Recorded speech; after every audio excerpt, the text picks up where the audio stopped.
Welcome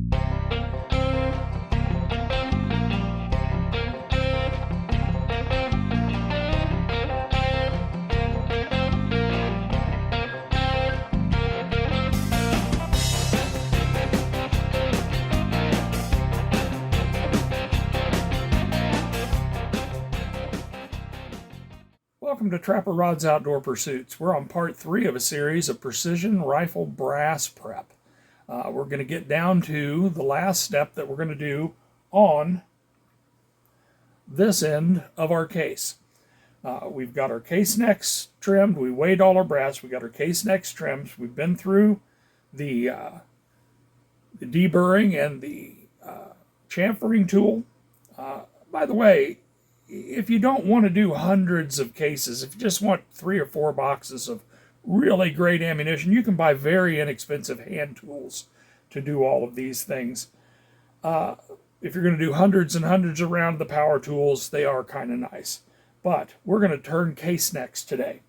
The case neck turning has 2 parts to it. First, you have an expander mandrel and an expander die. What this does is when you put that through your press, when you put it through your sizing die, what you'll want to do is take out the expander ball. You want to just compress it and not expand that case mouth. You want to use this, and this has got a 6.5 millimeter expander ball in it. It chucks into this die from Sinclair. I bought these a long time ago, and then you have an expander, and that expander goes in your press, and then you have the turning die. You have the turning mandrel, and that is just ever so slightly smaller than the expander mandrel. You load that up in your turning tool. This is basically a hand lathe, and if you have your case expanded, it will fit down on the turning mandrel. And you've got a little cutter right here. And that cutter is what's going to take the brass off the case. You want to have the turning mandrel. It has a shoulder in the bottom of it. You want to have it to where your case gets right down to the neck at the shoulder, but you don't want to cut into the shoulder. You want to go all the way down to that junction, but not really past that junction. If your cutter touches your shoulder a little bit, that's not a horrible thing. But if you really don't want to cut into that little junction right there. So we're going to put our expander mandrel back into our press, and then we're going to turn a couple of cases. Turning case necks may seem a very tedious job, and if you do hundreds and hundreds of rounds, it can be kind of boring, but the accuracy that you're going to get from these cases is going to be worth your time. So let's get to work and turn a few case necks. A tiny bit of case lube like Imperial size dye wax is really handy on that expander mandrel. It'll allow that to go down in there nice and easy and not gall your case. I bought this little Lee setup. I don't buy a lot of Lee tools, but this one seemed to catch my eye. It's made to chuck up on your drill and hold your case while you turn it. And it's actually worked pretty well. So let's run this case.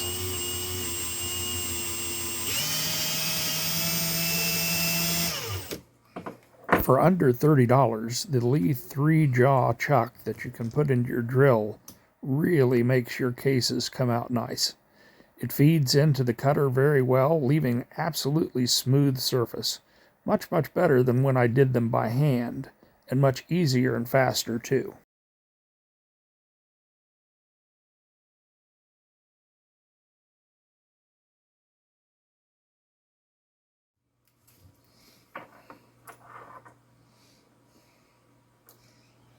All right, let's take a close-up of what the work we just got done. Notice that we removed about 90% of the brass from around the case neck, and went right down to the junction at the shoulder. Well, there you have it, neck turning. It's not that difficult with a few simple tools. You basically have to have your brass resized and take the expander ball out.